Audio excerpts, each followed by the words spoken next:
Nuestro personaje en el tiempo. Y es nuestro personaje. Entrevistas con María Beatriz Echandía. El fútbol es más que un deporte, es una pasión. Para algunos es la vida o la muerte. Para otros es poesía o filosofía, como para nuestro invitado de hoy, un hombre que gracias al fútbol ha subido al cielo, incluso ha bajado al infierno. Es el profesor Francisco Maturana. Profe, gracias por aceptar nuestra invitación en El Tiempo Televisión. Bueno, muchas gracias a usted por esa invitación y la verdad que muy contento porque vamos a tener unos momentos donde vamos a estar unidos alrededor de algo que me apasiona, que es el fútbol.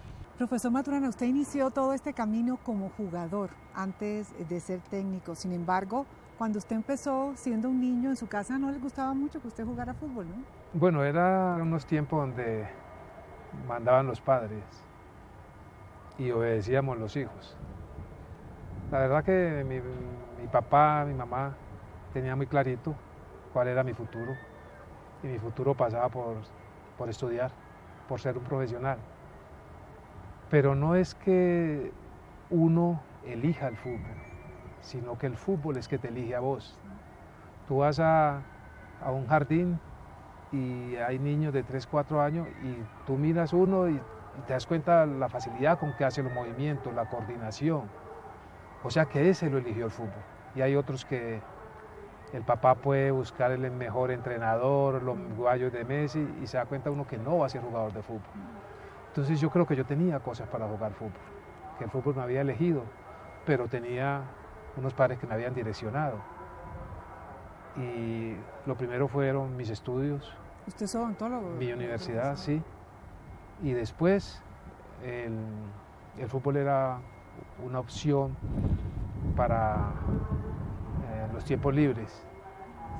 Después el tiempo hizo que mi barrio fortaleciera ese mensaje que yo traía. Porque usted nace en Quibdó, disculpe, y se muda luego a Antioquia. Sí, y me mudé a un barrio futbolero. Entonces yo iba para el colegio o para la escuela y miraba la casa de Turrón Álvarez, veía caminar a Turrón Álvarez, o veía caminar a Chonto Gaviria, o veía a Bernardo Cunda Valencia, a Mario Agudelo, y yo quería caminar como ellos, quería ser como ellos. Y fui fortaleciendo esa idea de lo simpático y lo feliz que era cuando yo estaba en esos ratos libres jugando fútbol. Sin embargo, hoy en día usted considera, y lo ha dicho, que su padre es como un guía espiritual, su padre es como su mejor amigo. ¿Cómo es esa relación que dice él hoy en día después de tantos años y de todo este recorrido suyo? No, sigue siendo porque mi papá enseña y yo aprendí que un líder es aquella persona que incluso a su héroe lo ayuda a que todos los días sea mejor. Y mi papá maneja toda una familia que en su momento fue mi mamá y mi papá asumió. Y siempre lo hemos visto como la persona que te hace mejor. Porque lo que mi papá dice, lo que hace, de pronto los momentos que te encontrás con él, te hace pensar, te hace reflexionar sobre temas importantes y ahí uno aprende con él. Indudablemente los años 90 fueron ese momento brillante de toda su carrera, empezando por supuesto desde 1989, que fue definitivamente un año para usted increíble, ¿no? O sea, usted ese año hizo como moñona, profe, ¿no? Las cosas no obedecieron a hechos circunstanciales. No, venía un proyecto cuando en un momento determinado yo termino mi carrera de odontólogo. Yo estoy esperando la adjudicación de un pueblo para mi año rural, pero los días son muy largos y yo pues trato de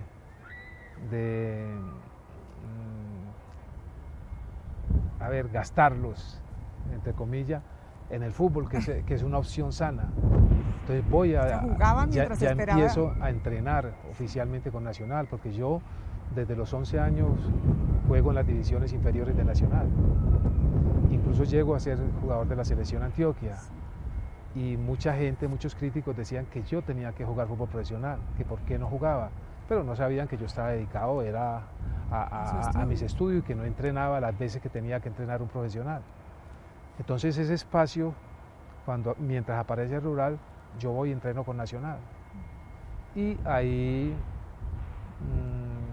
termina lesionándose un jugador argentino, Oscar Cali, y resulta que soy la opción. Y voy, juego bien, un partido, otro, y a lo último ya me proponen que sea jugador. Yo casi toda mi vida, mis amigos han sido determinantes, consulto con ellos y los amigos de la facultad me dicen, dale, para ir a verte, y porque es la posibilidad de conseguir tu equipo de trabajo de una vez, porque Rural es para conseguir el dinero para comprarlo, vos lo puedes conseguir de una vez. Y me entusiasman y yo voy. Llego a Nacional y ese año Nacional termina siendo campeón y a mí me eligen el mejor jugador de Nacional, entonces tenía la posibilidad de un contrato mejor el próximo año y ahí me enganché. Claro. Entonces uno termina enviciado con el fútbol y de un día cualquiera ya yo no quería, me costaba levantarme y dije no va más, pero al otro día ya me hacía falta y ahí fue donde aparece en mi vida Luis Cubilla, y Luis Cubilla es el que me invita a formarme como entrenador, que era una manera de continuar siendo jugador.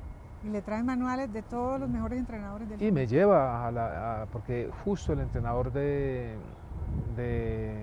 preparador físico nacional es el profesor Lago Marcino, que es el presidente de la Asociación de Entrenadores de Uruguay. Entonces ellos empiezan a hacerme ese vínculo con la Escuela de Entrenadores de Uruguay y yo voy a Uruguay, estoy allá unos tiempos, vuelvo acá, hago trabajo y termino pues casi que preparándome, aunque uno en el fútbol nunca está preparado. En el fútbol hay que prepararte todos los días. Por ahí me decía Guardiola en alguna ocasión que cuando uno sabía bastante en el fútbol ya estaba viejo. Eso enaltece la vejez, claro, y le da sentido a la vejez. Claro. Entonces yo estaba preparado ya. Fue el director de las inferiores de Nacional, después fui a Caldas y después cuando ya yo llego a Nacional, porque justo el entrenador de Nacional, yo le fui a preguntar si aceptaba la ida a Caldas o no. Él me dijo, Pacho, es un escalón, tú tienes que ir y enseguida volver acá, y me vas a reemplazar a mí, y vas a dirigir a Colombia, y vas a ganar, me lo dijo Aníbal Ruiz. Entonces yo pues con ese refuerzo espiritual me voy a Caldas, pero cuando vine acá ya yo estaba preparado, y lo de Nacional fue de 87, 88, y cuando ganamos el campeonato en el 90, en el 89 cuando ganamos la Copa Libertadores, no fue una cuestión de que no, nos ganamos esto por azar, nos llevamos 2 años de trabajo, 2 años donde éramos felices, porque una de las claves del éxito es ser feliz en lo que uno hace, donde teníamos unos vínculos afectivos no negociables y enriquecedores. Entonces, por eso usted eso de los vínculos afectivos habla mucho de la manera suya de manejar, y eso pues lo vemos a lo largo de los años suyos, porque usted es el autor de formar ese grupo de los criollos, es decir, no solamente que sean jugadores nacionales, sino que sea no lo que muchos llamaban como la rosca, sino que haya una relación personal donde los jugadores se sientan como en una familia. Es que no hay otra manera, porque es que el jugador es él más su circunstancia. Entonces, si vos querés enfrentar un proyecto y dejas a un lado los valores y principios que fortalecen al ser humano, está más cerquita del fracaso que otra cosa. Y nosotros teníamos claro dónde queríamos, porque nos los planteamos. En un principio, cuando ellos empezaron a decir, cuando yo les preguntaba, bueno, ¿qué vamos a hacer acá? ¿A qué vinimos? Unos hablaban una cosa, cuando al último yo no habían terminado y yo solté, le dije yo, no, estoy en el lugar equivocado. ¿Cómo vamos a pensar tan poquito? ¿Cómo vamos a pensar de una forma tan barata, ¿no? Vamos a pensar en la Copa Libertadores. De todas formas, usted rompió muchos esquemas en esa época. Desafortunadamente tenemos que ir a una pausa en este momento, pero más adelante vamos a volver para seguir hablando de esto, incluso del difícil contexto en que usted vivía en ese momento. No solamente debía enfrentar a una dirigencia, sino a las circunstancias de esos años. Y también vamos a hablar del presente suyo, de su futuro y del futuro del fútbol colombiano. Vamos a la pausa y ya regresamos. Y aquí está el técnico Francisco Maturana. Y conviene Colombia, grande, viva Colombia, de Túnez, gol de Colombia, todos creían Colombia, desde lo más profundo del alma. Nuestro personaje en el tiempo, y es nuestro personaje. Entrevistas con María Beatriz Echandía.